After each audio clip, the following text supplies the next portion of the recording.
In 1965, a black writer walked into the most prestigious debate hall in England, sat down across from the sharpest defender of the American way of life, and took him apart. No shouting, no insults. Just the truth, laid out so clean that a room full of mostly white students voted 544 to 164 against their own country's favorite myth.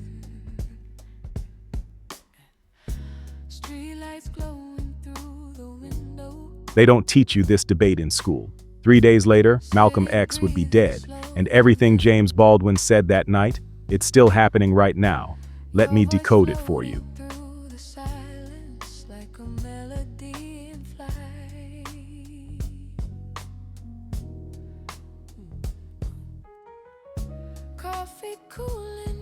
February 18th, 1965. The Cambridge Union, the oldest debating society in the world. The motion on the floor that night was blunt. The American dream is at the expense of the American Negro. Arguing yes was James Baldwin, 40 years old, and maybe the most important writer in America. 2 years earlier, The Fire Next Time had put him on the cover of Time magazine. Baldwin didn't write to make white America comfortable, he wrote to make it honest.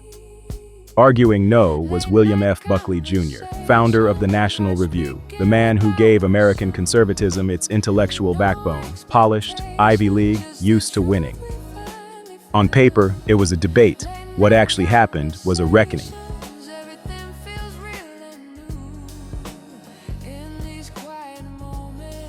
Baldwin didn't come with insults. He came with a mirror. His argument was simple, and it was devastating. You cannot talk about the American dream without asking who paid for it.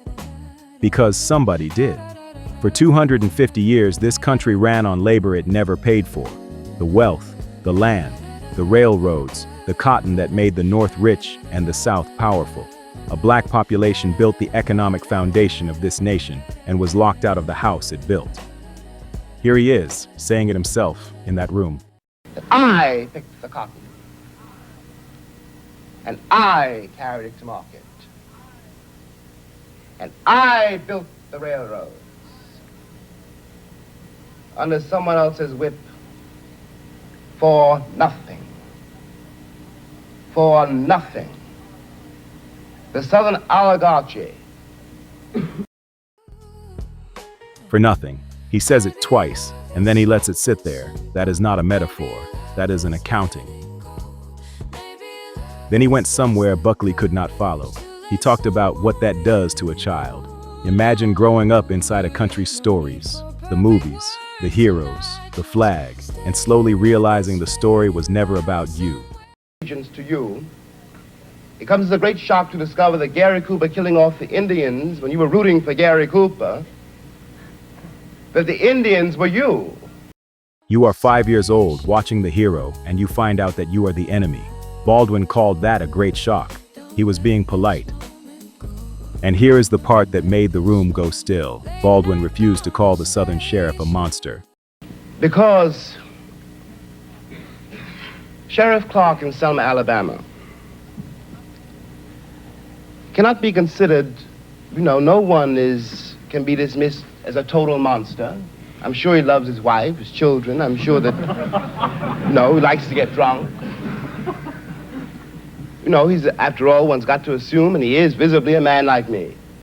The sheriff, the deputy, the shopkeeper. They weren't villains born evil.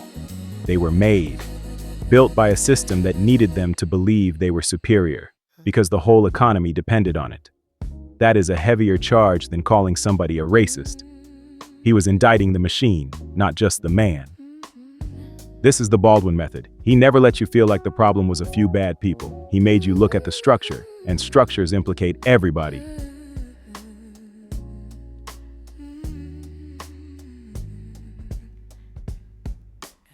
Then Buckley stood up. And you have to understand, this was his arena.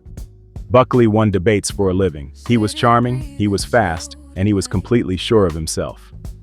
His strategy was to shrink the argument. Watch him try to take Baldwin's race off the table, as if that were the favor. It is impossible, in my judgment, to deal with the indictment of Mr. Baldwin unless one is prepared to deal with him as a white man. unless one is prepared to say to him, the fact that your skin is black is utterly irrelevant to the arguments that you raise. He suggested Baldwin was only being celebrated because he was black, that the applause was guilt, not merit. He argued that suffering wasn't unique to Black America, and that this country shouldn't be judged against perfection, but against the rest of human history. It was skillful. It was also a dodge, because Baldwin never argued that Black people suffered more than everyone in history. He argued that America built its specific promise, its specific dream, on specific people it refused to pay. Buckley answered a question Baldwin had not asked.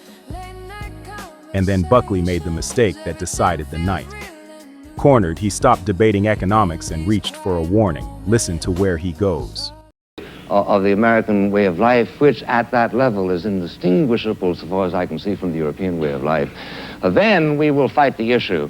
And we will fight the issue not only in the Cambridge Union, but we will fight it as you were once recently called to do, on beaches and on hills and on mountains and on landing grounds. And we will be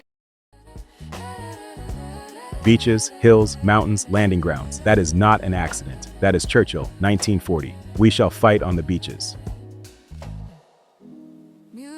Buckley is standing in an English hall, 20 years after the Blitz, telling that room that white America will fight Black Americans the way Britain fought the Nazis. And he doesn't stop there. He says the struggle would be waged for the benefit of Negroes the same way the Allies fought for the benefit of Germans, your own enemies. He has just cast Black Americans as a defeated enemy to be managed after the surrender. Now think about what just happened. Baldwin's whole case was that the system defends itself through the threat of violence. And Buckley, trying to refute him, reached for the language of total war. He didn't beat the argument. He proved it.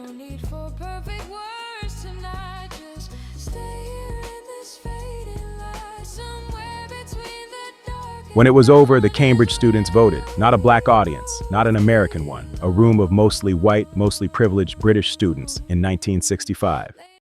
They voted in favor of the motion being that the American dream is at the expense of the Negro. They voted in favor of that motion 544 persons and against 164 persons. The motion is therefore carried by 380 votes. 544 for Baldwin, 164 for Buckley, a landslide, more than 3-1. Here is why that number matters. These were not people with skin in America's fight. They had no reason to side with Baldwin except one. He was telling the truth, and they could feel it. Baldwin didn't win by being louder. He won by being undeniable. He made the moral arithmetic so plain that the only way to vote against him was to vote against your own conscience. That is the whole lesson of Baldwin. He never needed to raise his voice. He just refused to let you look away.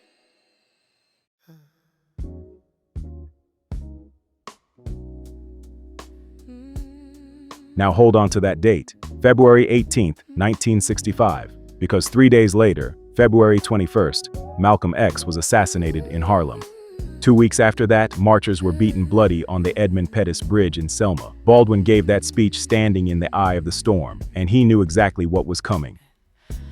And this is why we are still talking about it 60 years later. Everything Baldwin put on that table is still on the table.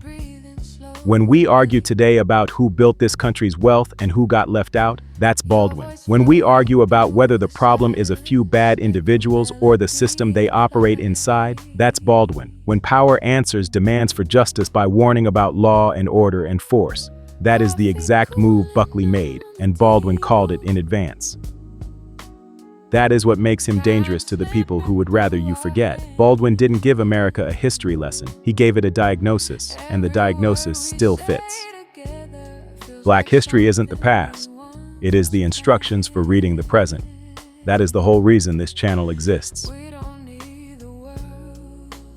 James Baldwin walked into a room built to reject him and won it with nothing but the truth. If this is the kind of history they left out of your class, subscribe. This is part of a series, Black Intellectuals Speak, and the next one is coming. But I want to hear from you first. Baldwin said the system builds the people who defend it. Do you think he was right? Tell me in the comments. Know your history. I'm Malik, and that's the part they left out.